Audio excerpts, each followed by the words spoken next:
Good evening. My name is Jenna Birch, and I am the Director of Alumni Engagement here at the Westchester University Foundation. Thank you for joining us this evening for our lecture and tour series, Beyond the Bell, Philadelphia's Global Heritage. Before we begin, I would like to let everyone know that the next event will be on Monday, February 13th. Join Gwen Ragsdale, the director of the Lest We Forget Museum of Slavery, for her lecture in Phillips Autograph Library in conjunction with her artifacts on display in the exhibition. There will also be a virtual option for this event. The next virtual lecture and tour will be held on March 1st and will focus on the Wells School of Music.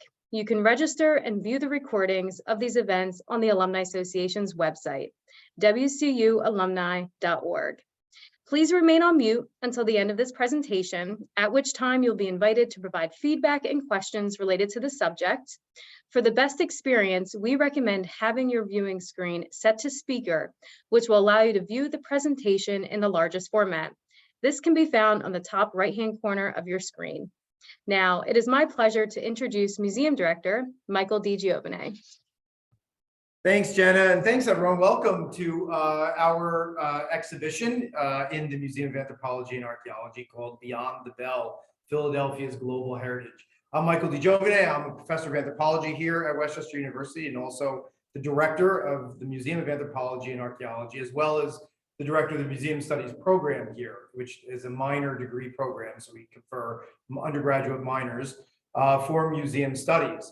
And I know some of you are regulars that zoomed in last year when we did this this series, and I'm really grateful that you're back and seeing something totally new. So we're right now, I just want to give a couple of words about where we are. We're actually in the Museum of Anthropology in Old Library in our newest gallery that we inaugurated for this exhibition down in the lower levels. So we have a gallery upstairs in the main atrium, and then downstairs here we have Beyond the Bell.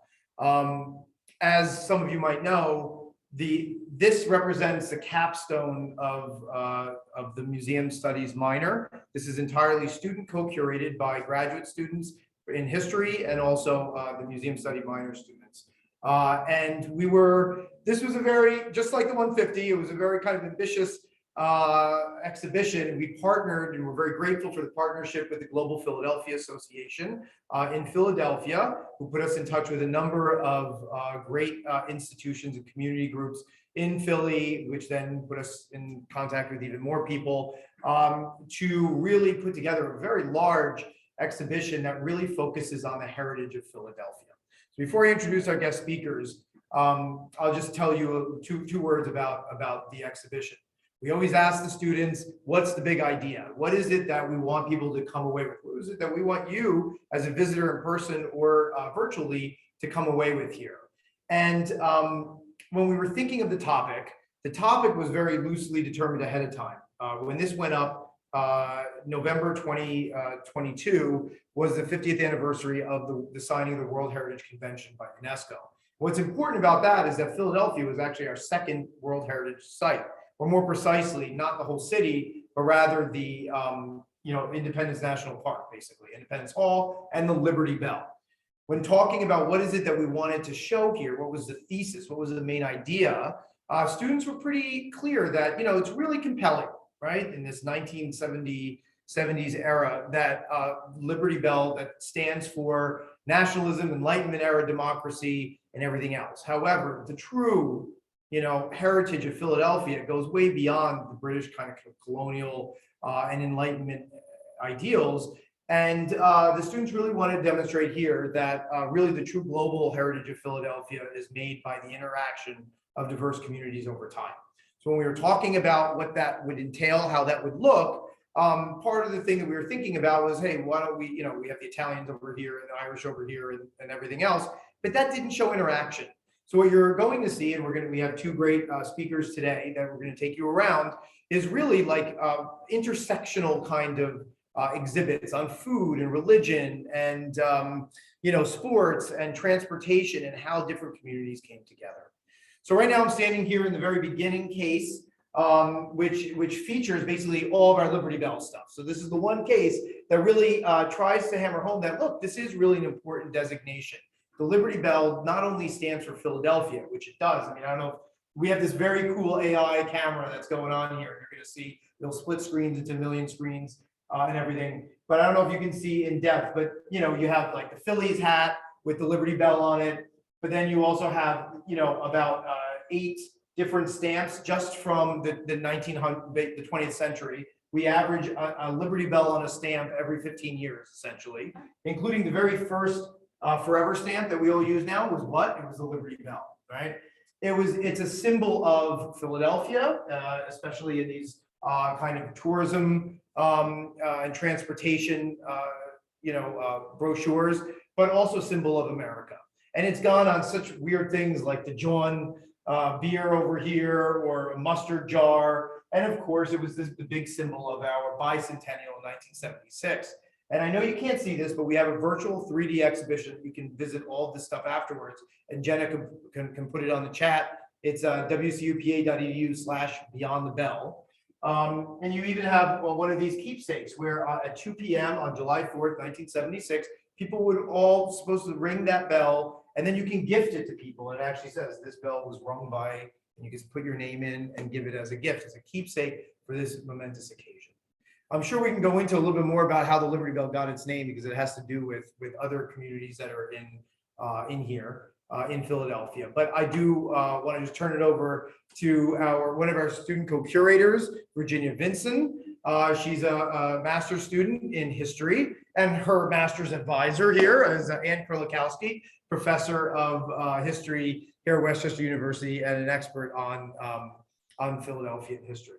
So I'm going to turn it over to you guys. If you talk, I bet we'll split that screen and we'll see you. So sounds good. Thank you again for the introduction, Dr. Giovine. Hi, everyone.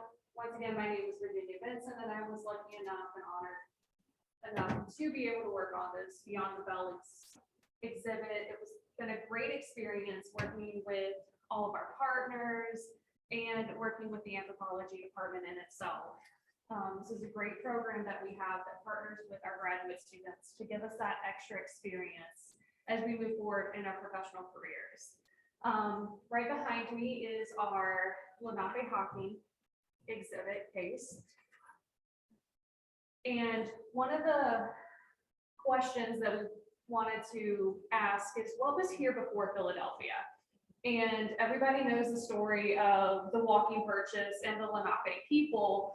But what they also don't know is that our campus here at Westchester is actually on the homeland of the Lenape. Philadelphia, Westchester, and parts of Delaware, New York, and New Jersey were part of this vast homeland of the Lenape people, which you can actually see behind me, or next to me, I guess, on the maps that we were able to put up. We have this map that was sent to us by the Delaware tribe of Indians in Oklahoma that partnered with us on this case, that shows the significant area of the Philadelphia region before Philadelphia existed. I'm just getting it to move a little bit so you can see the map, because you only want to be on you. It only wants to be on you. So. And then other artifacts that we have in the case as well are some stone bowls and 3,000 year old pottery that was used by these people. No. Sorry. If you can't see anything right now, please do visit our virtual exhibit to see all the artifacts in person, including one of my favorite pieces of this case. We have a ribbon skirt on loan from the Delaware tribe, which actually shows a good, I want to say, what's the word? Sorry. Like appropriation or interaction, right? With, yeah, it shows a connection and a cultural interwovenness, if you will, of the colonialism of the time. Yes, the Delaware tribe and the other Lenape people were removed during their time of removal, but however, they did adopt some European customs, such as the ribbon skirt, which is still used today as part of religious ceremonies and also political activism. And we are also seeing a return of their influence today, as listed inside some of our texts, where a lot of their influence is still seen in Philadelphia today, from names of places and some new programs that are in development as we speak. Yeah. But we can also just move beyond this now to our next exhibit, which is the slavery and abolition portion of the exhibit. This was another case that I was lucky enough to partner with. One of our biggest partners, who will be here next Monday to speak from the Lest We Forget Museum, loaned us an actual pair of slave shackles that were used in the Middle Passage. We wanted to incorporate this part of our history because while it is seen as controversial nowadays, back then it was a huge part of Philadelphia's heritage and a huge source of labor for the people. Next to me, we also have the signed book about Chester County residences that were part of the Underground Railroad. It was signed by Robert Purvis, who was a Philadelphia resident, and he was a huge part of the Underground Railroad in the abolition movement. This is a story of residents here in Chester County that were a part of it, and we're lucky to have come across this in our findings and our research. Other partners that we also see are the indenture from the Landis Valley Museum, from one of our other co-curators of the exhibit, David Blackburn, who's the director of that museum. He helped us find this indenture, and this is very significant because the indentured servitude was another huge source of labor in early Philadelphia. Our last and one of our most prized pieces in this section of the exhibit is our anti-slavery treatise from the Ephraim Cloister. This is one of the earliest, if not the earliest, anti-slavery written works that is written in German. And it really shows the interconnection of those heritages and those groups coming together to promote something that Philadelphia would become known for. Sure. Yeah, thank you. I want to bring Ann into this too. How many people, how, especially like the big slave auctions, I mean, we were a Quaker state, we were a Quaker city, but yet we did have one of the largest slave auctions, I believe, as well. And then of course you have indentured servants, also other people were pulled in. You got the push out from the monopoly and pull in from other people. I don't know. Well, it does remind us, Northerners like to point the finger at the South, that Right. at the time of the American Revolution, all the original 13 colonies, and certainly Pennsylvania and Philadelphia did.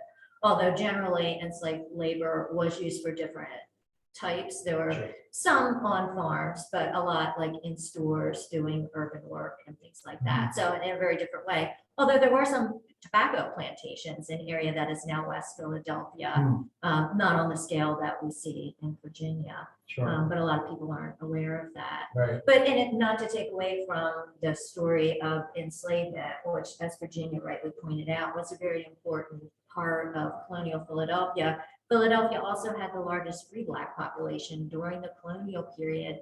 And for a period of time, according to historic records from both groups of people, there was a lot more interaction between educated free Blacks, educated white community. And of course, the free Black population coalesced around Mother Bethel Church, which is open today as a historic site and is definitely well worth a visit.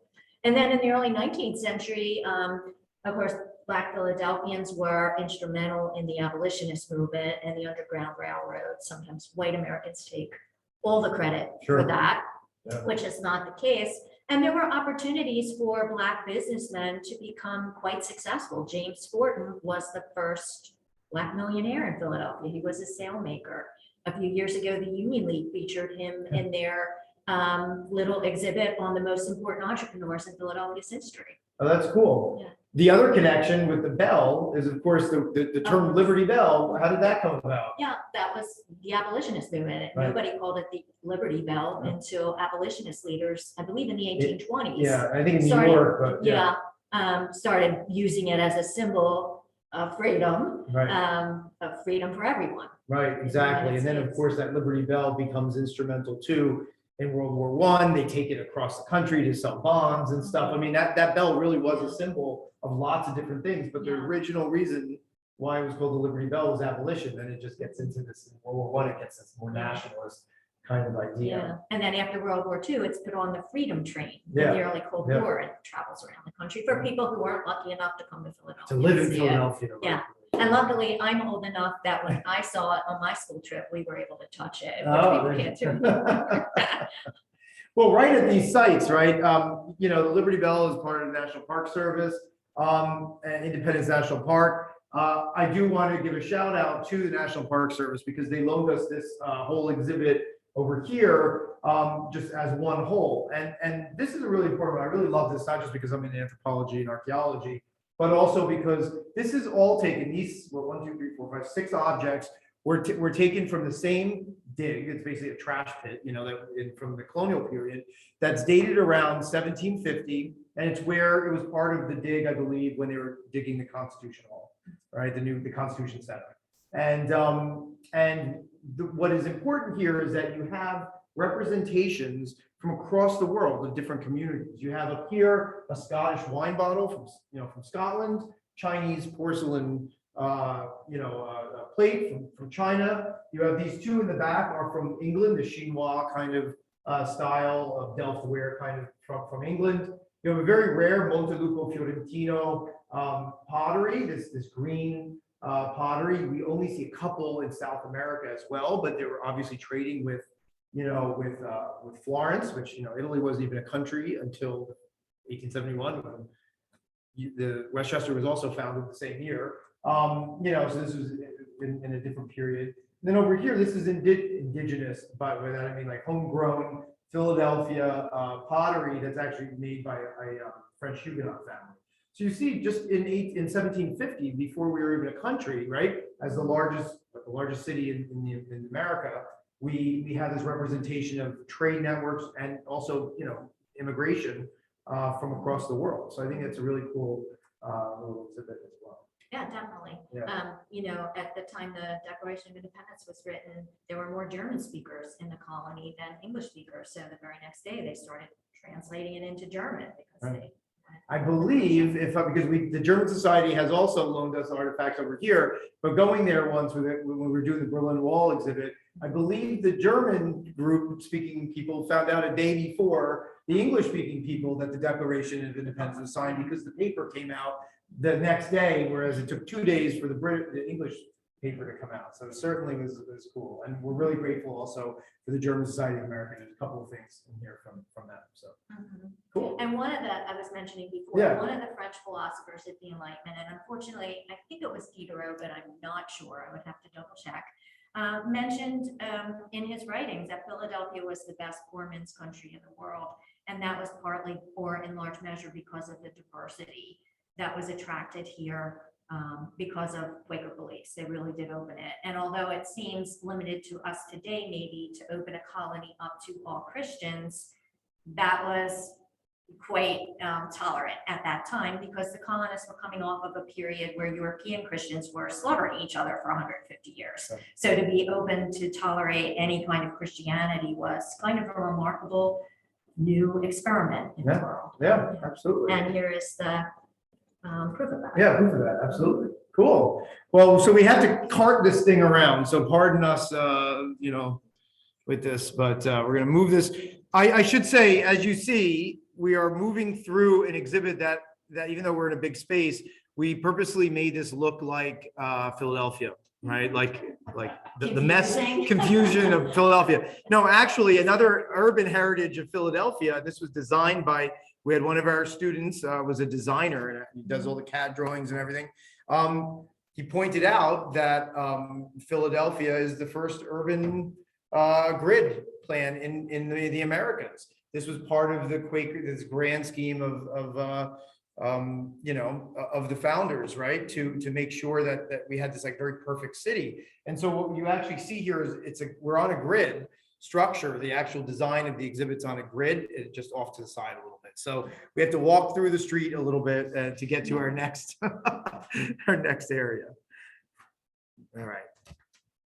So let's see what we got here. There you go. Yeah, you're on. Oh, did you want to talk about the trunks at all? You want to talk about the trunk? Or- Yeah, I can Okay. talk about the trunks. So what we have to our, I guess it's to my right, it's straight ahead for you guys, hopefully, is a collection of trunks that have been donated to us by the Giovine family. Some little family history here. That's But- my aunt's chocolate. But, She came to New York though. It's the only, it's the only thing that's not from Philadelphia in this area, I swear. It really is. Not Philadelphia. But immigration was such a huge part of Philadelphia's heritage. Everybody came here for opportunities, whether it was for religious freedom or new opportunities for work or trade. But immigration is such a huge part of our heritage here as a city and as a new world city as well. And that's what this area is a kind of like a tribute to. Sure. All the people that have come in the past and that are still coming today. Yeah, we designed it, you can't see it because it's just the nature of this camera, but you could look at it on the 3D exhibit, but it's made to look like a dock, you know, and we, you know, including well, actually, my parents didn't come through Ellis Island, but, because they came in the 50s, but, you know Ellis Island as the big port of entry, but we did have ports of entry here in Philly that this is supposed to represent. Oops. I don't know. Yeah, Philadelphia Up was in one of Jersey, the so. major port after New York. Yeah. Boston and Baltimore on the East Coast, and then San Francisco Mhm. in the West. And people forget, although it's really interesting, actually, the pest station or kind of the quarantine station was in Tinicum at the Lazaretto. Mhm. For anybody interested, I just saw there's going to be a new book, the first book written about the Hmm. quarantine station Oh. coming out in May, so you can check Amazon for that. But because of the disease and the epidemics Mhm. and so on. But the story of immigration is really interesting because many native-born Americans watching the increasing immigration sometimes have the sense or believe that immigrants were coming willy-nilly and just descending. But most of them had information and they matched themselves to their port of entry. So for instance, many Italians came through the port of New York, got jobs on the railroad, found out about Pennsylvania, Philadelphia, and moved here. So although there weren't many coming through the port record, you don't see it in the records, we had a large population. Poles, which is one of my own backgrounds, Polish people came through Philadelphia and moved up to Scranton, Wilkes-Barre to work in the mine. So they're in the records, but you don't see them until the 1920s in Philadelphia. Sure. So they often, some people came through the port, some people came by railroad, strangely enough, after coming to another port. Yeah, well, that's a good segue anyway, too, because we have railroads over down there. I guess I have to stay there. Virginia, You want me to stand come over over there there? and talk about it. All right, so we actually have one of our exhibits here that is a tribute to the railroads and the locomotive systems from Philadelphia, who at one point, I believe, Dr. Krulikowski, so they ran the country. The Pennsylvania Railroad, the state of Pennsylvania, the state legislature, yeah, till about the 1950s. So we have some of the locomotives that they would have used at that time. Yeah, I think all of the main companies are represented there. We have a curator, one of the student co-curators, Harry Warren. He also works at a train museum and he's a collector. So he was great to put all this up. It's really knowledgeable. And you were talking with him at the Enthusiastic. opening, right? So Yeah, what could he's you, really I enthusiastic. mean, I know you had a lot to say. I think you have connections too. with the Well, of railroad. course, my Polish grandfather worked for a while for Baldwin Locomotive for quite a while. And actually Baldwin Locomotive was, if you think of Philadelphia as the workshop of the world, the heavy metals, Baldwin Locomotive, Brill Trolley Car Company, Brill Steel, Midvale Steel, the shipyards, that's what drew a lot of immigrants to Philadelphia was the metal trades and making the transportation networks. And Philadelphia, because of these particular types of industries and some others, Philadelphia ended up with a smaller immigrant population than other cities like New York, Boston. Chicago was almost 80% foreign born Yeah. in 1900. New York and Boston about 60%, Philadelphia 25%. Because we needed a highly skilled workforce and many immigrants didn't have the opportunity for that. So they did unskilled, had to take that kind of labor, although there were immigrants who brought skills here. Something else I've also found out by interviewing people who worked at Luke and Steel was that you didn't have to speak English to get some of the better paying skilled jobs because corporations would organize workers into ethnic gangs. And their gang leader or supervisor would be Polish, and all the Polish men would work together, all the Lithuanians, and so on. So they were able to organize work and provide those kinds of jobs, you didn't need English at that time. That was one of the benefits of the industrial workforce rather than the post-industrial economy. Yeah, that's really interesting too, because you do think of Chicago, New York, like those are the big immigrant communities, and it's interesting to see that skilled labor really drew, we're drawn here. And I mean, and Harry points that out too, I think as well, that they were early on employing African Americans, Italians, Polish, all kinds of different people, not just to do the menial jobs, but the servitude jobs, but also more of the skilled jobs, which is really, kind of progressive, Yeah. at the time. Well, they wanted the best They wanted the workers, best so I'm workers. sure they were thinking about profits. Yeah, But absolutely. and that's as early on. We have another case over here called the Workshop of the World. But of course, Philadelphia was a leader even in the first industrial revolution in the early 20th century, in the early 19th century with the textile industry in Kensington, Manayunk, Conshohocken, even in Delaware County. And of course, immigrants from Great Britain sometimes got the best jobs because they brought skills here at that time. And in Philadelphia, unlike in Massachusetts, where young women and young men worked in the textile mills here, entire families signed contracts. So 3-year-old children were contracting to work for a few hours a day, which is a sad part of the story. But of course, Philadelphia was the workshop of the world because of the heavy metals, because we were the American Clyde, Camden, Wilmington, Philadelphia, which also meant that when there were depressions, like in the 1890s, Philadelphia suffered the most, and Philadelphians, almost 22% of the workforce lost their jobs for a period of time. So it could be very difficult because it was the workshop of the world. But pharmaceuticals, publishing, textiles, metals, making parts, making machines, the Distance Saw Works, even things like cigar making this was the center of cigar making in the United States for a period of time. And all of these types of industries hired, it was harder for African Americans in most of these to get employment until well into the 20th century or during the war when they were needed. But as far as other ethnic groups, they were very diverse. Although sometimes because of ethnic conflicts, immigrants didn't check their cultural baggage and their own histories at the ports when they arrived. They had to keep Irish Catholics, Irish Protestants, North Italians, Southern Italians in different rooms or different, because they would engage in their struggles. Yeah, absolutely. So they were often divided. And sometimes we're going to talk about religion. Religion didn't always join people together because there would be St. Hedwig, St. Anthony, St. Bridget's, Yeah, so absolutely. on. So. Yeah, I'll point out one other thing too, because Jackie did a great job. Jackie Armao Armao did this. I'm pronouncing it loud, Italian. But no, but Jackie did a great job, and she'll be doing one of these tours later. She has the cigar. She has all this from the Swedish American Museum. These are very old woodworking tools. But she also pointed out that we were not only a center of pharmaceuticals, but we also had one of the earliest and also the longest running female women's medical school. It was the last one in 1970 to integrate with the men's school.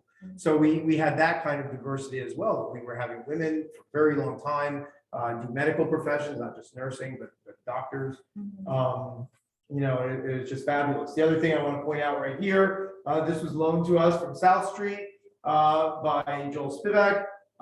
He kind of has these, Do I have to talk louder? Okay, hold the stuff up. I can't hold the whole thing up, but the cloth. the cloth, sure, Yeah. the cloth is also here. These are all, this is a push cart from the merchants, from the textile merchants, the Jewish community in South Street. And this is a whole big push cart. You can see me here. I don't know if you can pull it out, they would run this up and down the streets. And so it was a great, it's a great piece too, to put in here. And you can see that it's been changed over time, painted, repainted, and so on and so forth. Yeah. But what about religion? I mean, we had Nick, another one of our graduate students, did this.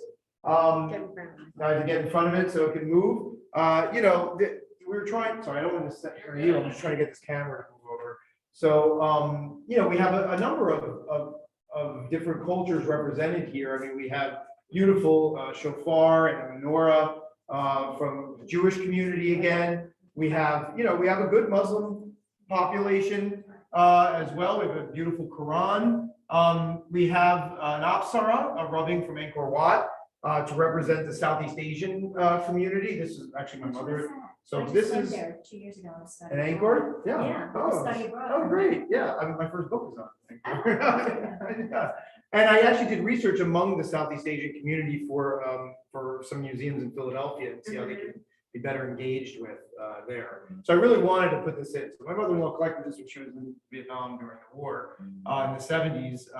But it's a rubbing from Angkor. It's an apsara, which is a celestial dancer that, and they have very importantly on UNESCO's, obviously Angkor Wat is on UNESCO's World Heritage List as well. But in the intangible heritage list is the apsara dance, which is a very important national dance of Cambodia. There is a very significant, I think you were talking to me earlier about significant Southeast Asian community that's a little bit, more recent, obviously. Lao, Vietnamese, Korean is East Asia, East Asian as well. I have a graduate student who, for her capstone, is working on Hmong people Right. in this area. Yep, and she'll be curating the next. Oh, yeah, that's right. too, as She well. has a- Yeah, so the Hmong people, right? I love that this is a Hare Krishna. So the perfect example of syncretism, right? You got a bunch of white people, dancing around for a Hindu god, right? Which is Krishna is an avatar, Vishnu, and then Shiva up at the top.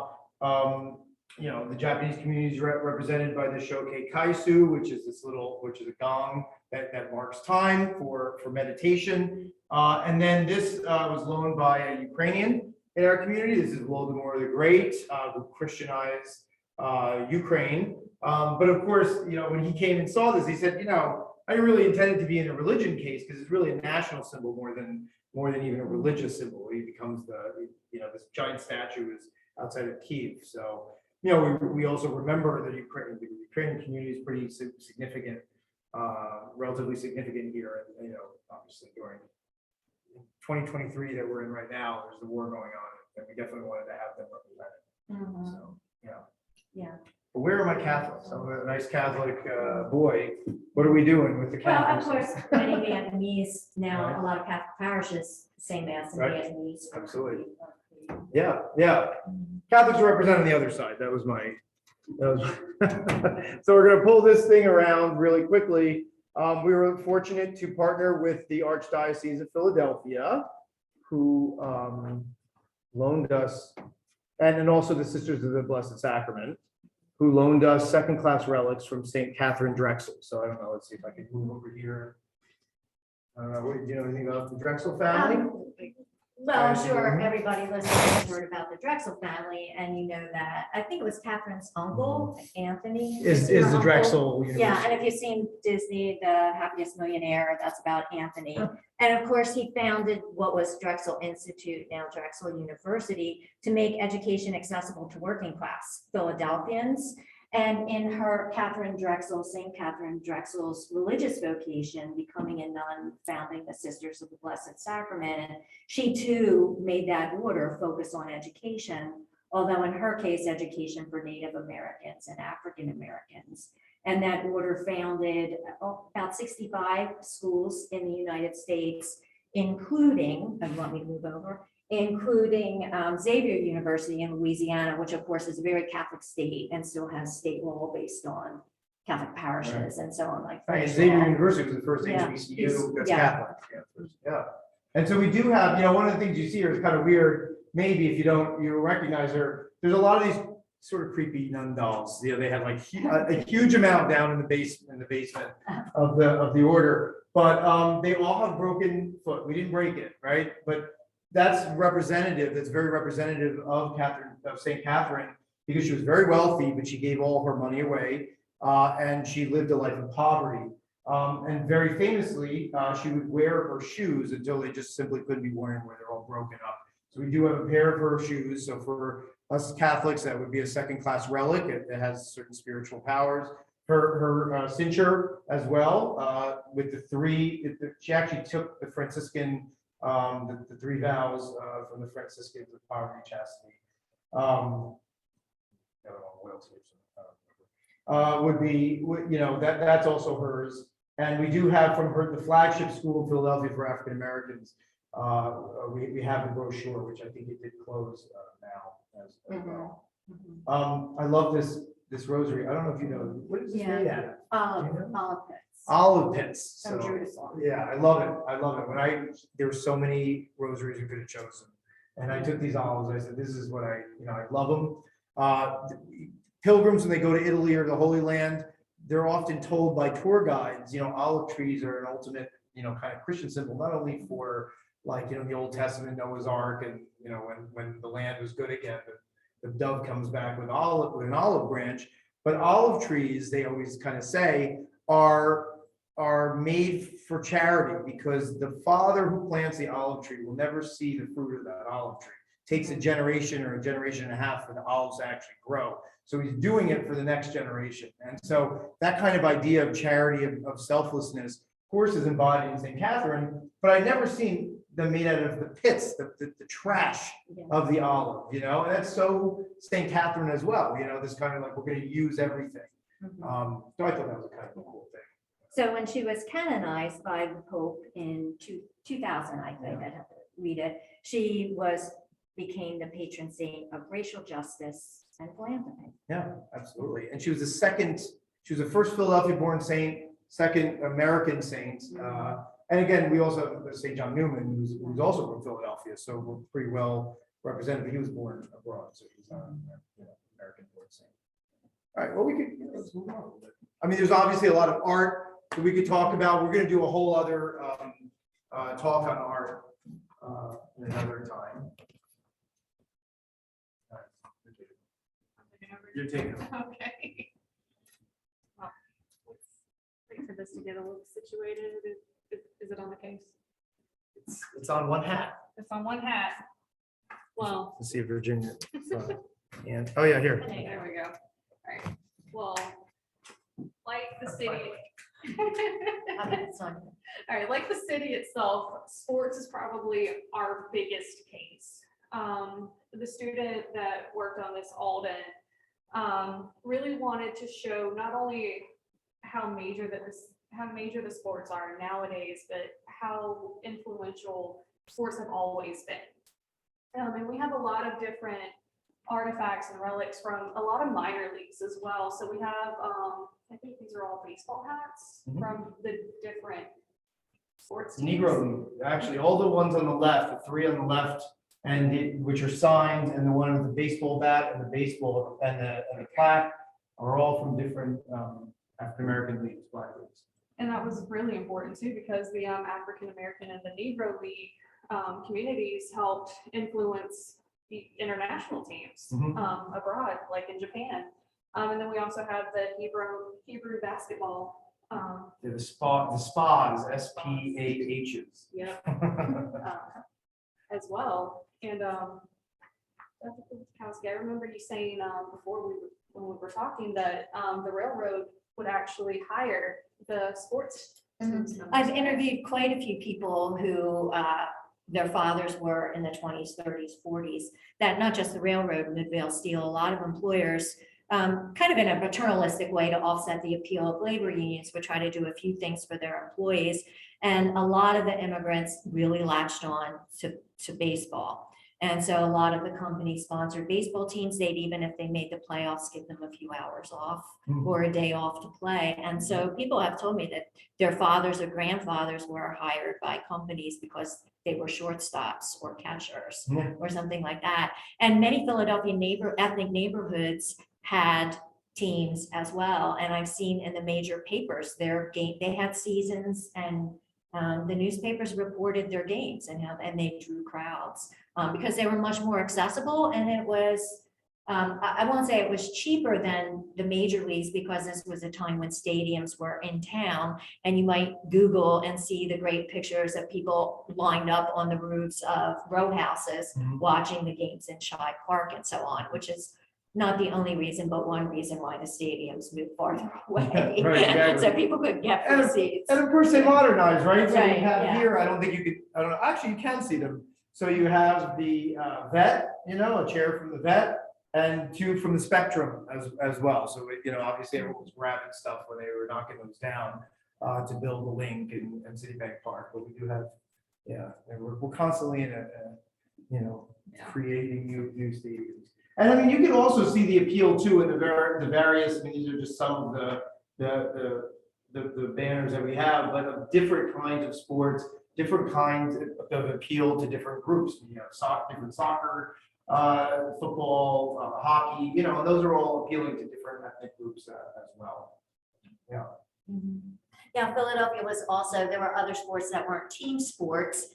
Beginning in the 1890s, tennis and golf became popular. So Philadelphia was at the center of the country club movement in the United States, which lasted until World War II, the kind of golden age of the country club. But of course, Black Philadelphians and local residents struggled to get access to those. And there was a parallel movement of municipal golf courses and municipal tennis courts, which made those sports more accessible to working class Philadelphians. And there were some that were in Black neighborhoods, but of course, those kinds of leisure activities were very unfairly available to different groups within the city. And I guess, like you were saying before, I think it's really significant, just to go back a little bit to like the Negro Leagues here. When the Negro Leagues were founded in the 1800s, actually, the main one, the Hillsdale, was actually founded by the same guy who did the spas.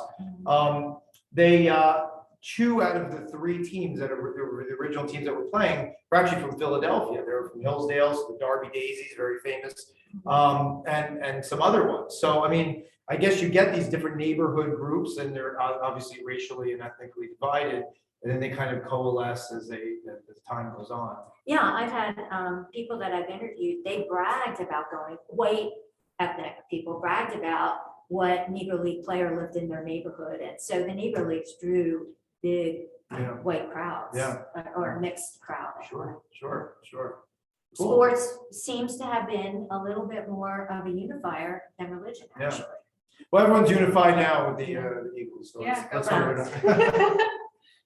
You're watching this. If you're watching it on recording, don't tell us what happens. Yeah. In the Super Bowl. All right, so we're moving around here. I'll just pull this here a little bit. What do we have? Where are we? Okay, so it's on you standing over here. So we're gonna. Now it's on me. Okay, so this is a case on Philadelphia's culinary heritage with some early objects that Michael might be able to talk about. And then I can talk about how. Sure. So, again, Jackie curated this. The Italian stuff is from my family as well. But, so we do have a collection of beer steins down below over here that were loaned to us by the German Society of America. Obviously, the Germans, very, very big here. These are from our own collection. I mean, there's not a lot of stuff from our collection on display for this particular exhibition because our collections, our archaeological collections in the museum, even though we have over 100,000 artifacts, we have like 200,000 archaeological artifacts, mostly coalesce around colonial America and a lot on native North America from like 5, 6, 7, 8,000 years ago. But these are some of the beer bottles and other tonic bottles that were from Philly in our collection.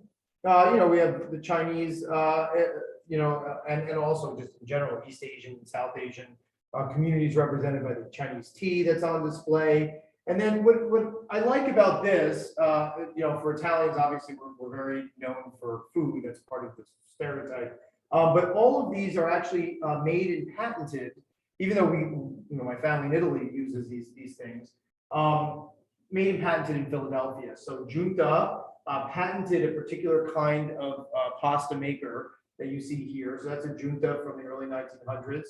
And then Fonte's is another brand. They make this pizzelle maker, the waffle cookies that we often make on Christmas. You put that in the fire. I don't know. There's no the handles. Everything is steel, so I don't know. Whatever metal.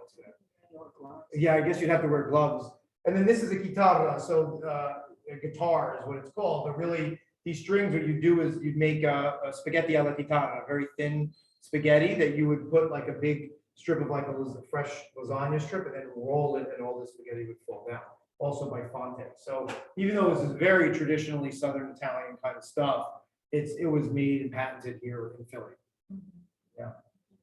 So I think when people think about food, they think about people making food at home Right. or socializing in the local pub or, Sure. even though we don't call them pubs here, Yeah. bars. Yeah.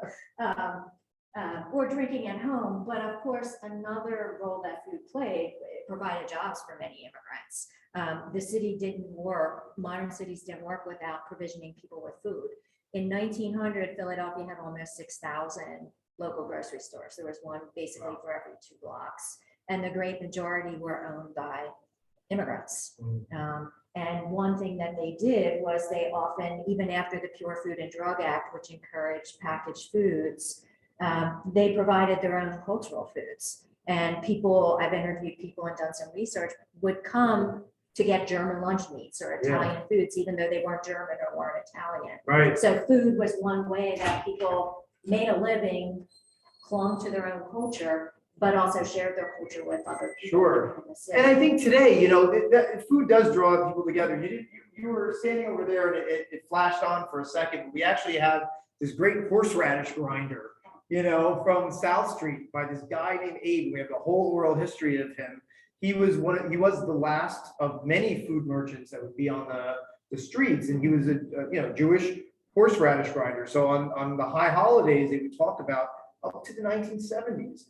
The Jewish community that had moved to the suburbs would come in their big fancy cars and buy hand ground horseradish from Abe, this guy. And when he was too old to actually crank it out, somebody retrofitted it a little bit with like a motor, which we don't have anymore, because then when he died and they got rid of this thing, they kind of pillaged it a little bit.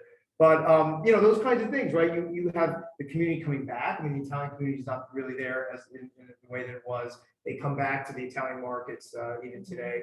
The Southeast Asian markets now. I go in to get my food Mexican. there. Mexican, Potatoes. and of course, the other thing, and you would know this better than me. I mean, the hoagie and the cheesesteak, I believe, were also like emergent from immigrant foods, right? Yeah, well, I don't know, I have to admit about the cheesesteak, but the hoagie originally developed, at least as far as we can tell, at Hog Island, the shipyard during World War I. Right. Because the men needed little sandwiches that they carried to work.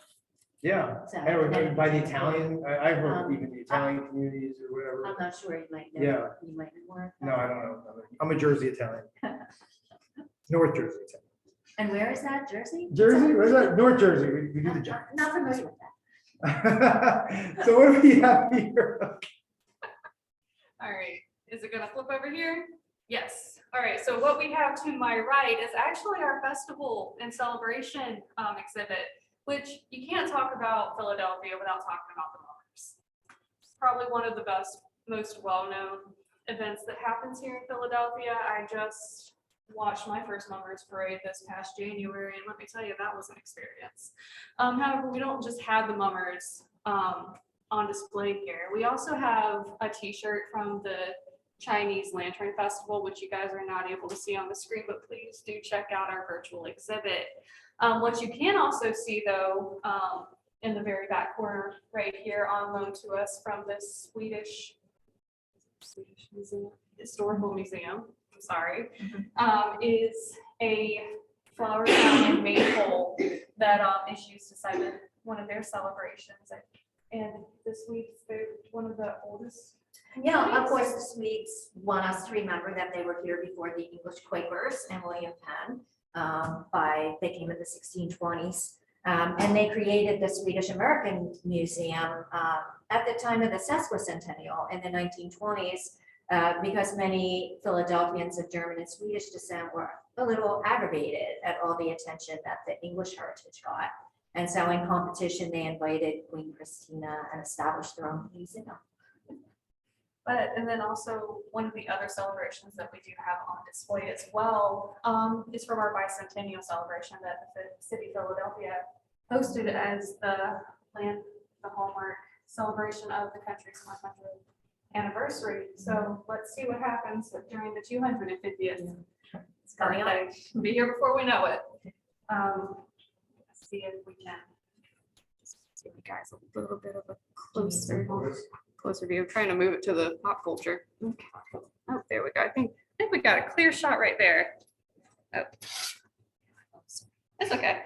So one of our other big cases and also our final destination tonight is our pop culture. The history of Philadelphia and its heritage can really be seen in our pop culture today, including our African American community and the city.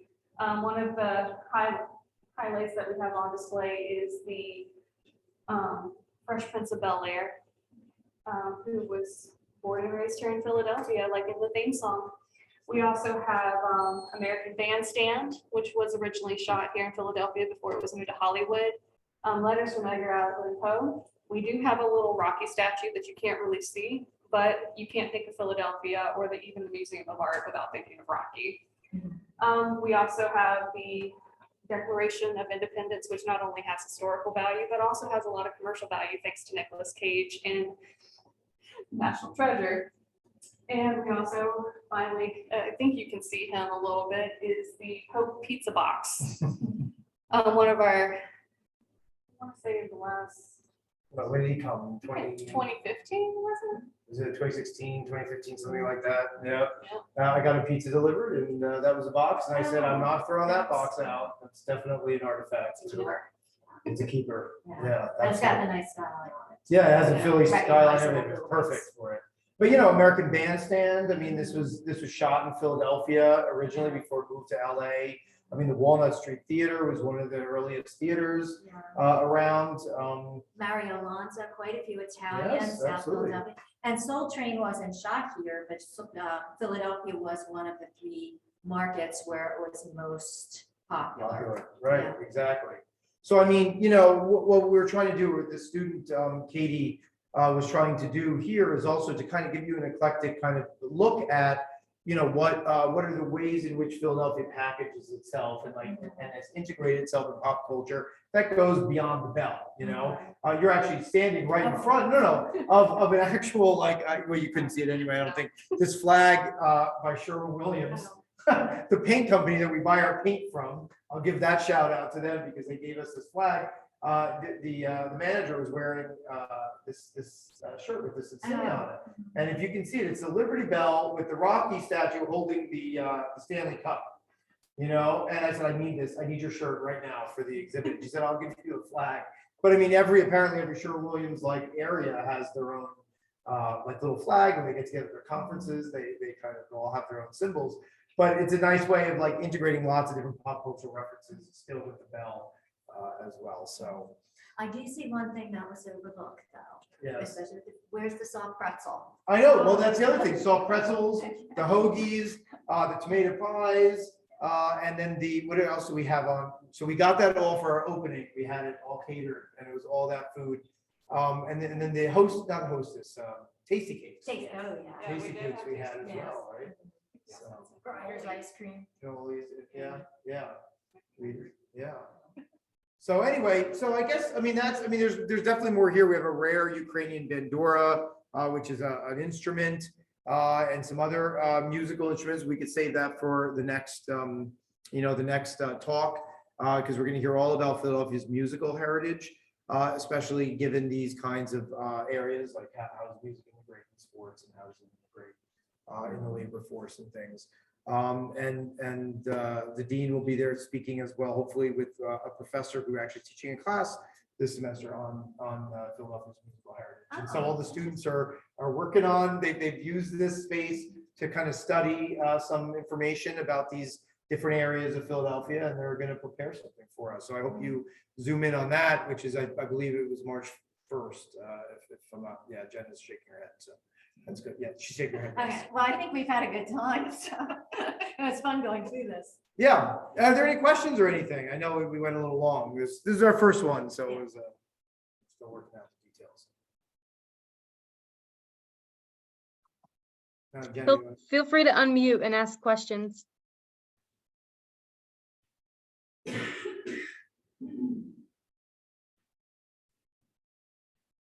No questions? Well, there's nothing in the chat either, but I just want to say a huge thank you to Michael and Virginia for a great presentation. And we're looking forward to the next event, which is Monday, February 13th, though, right, Michael, 3:15? Yep. So 3:15, it's going to be a live event, so you're more than welcome to. Oh yes, thank you. That's a good thing to say. I'll mention that in a second. So yeah, so it's at 3:15 in Phillips Autograph Library, Gwen Ragsdale will give a short talk on the Lest We Forget Museum and kind of a little bit of just a little bit of the kind of slavery and how she kind of made her collection of the museum. And then we're going to move over here back to the museum in Old Library for reception and a live tour. So you're more than welcome to come and visit this.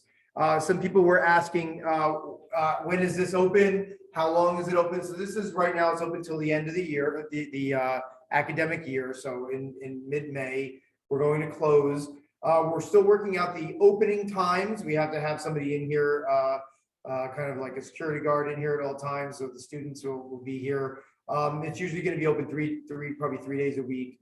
And you can check our website again. So it's wcupa.edu/museum, which is the website. And you can get to all of our collections. If you still want to see the virtual exhibition, Anna's talk on the 150, you can go to that one as well. Or you can go directly to the virtual exhibit here, which is wcupa.edu/beyond the bell. I don't know, was there any other questions on that chat? I saw a couple of things pop up, but I think that was it. No, that was it.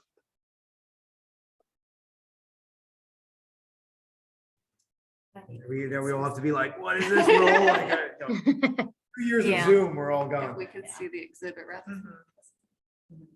Yeah, so please do come and see the exhibition. If you're far away, really, we have the exhibition is a 3D thing. You can walk through it. You can click on all of the exhibit cases. It'll bring up very close up pictures. You can click on each of the items. It'll bring up an even bigger picture, as well as a little bit of videos, of the curators talking, or, the music being played by these instruments and, other things. So, please feel free to explore that. But of course, please come to the museum as well in person. So, thank you so much. Thanks. All right. Thank you all for joining us. We'll see you soon. All right. Thanks. Thank you. Thank you. Thank you. And thanks to our technician, Mary Beth. Yes, thanks, Mary Beth. Thanks, everybody. Thank you.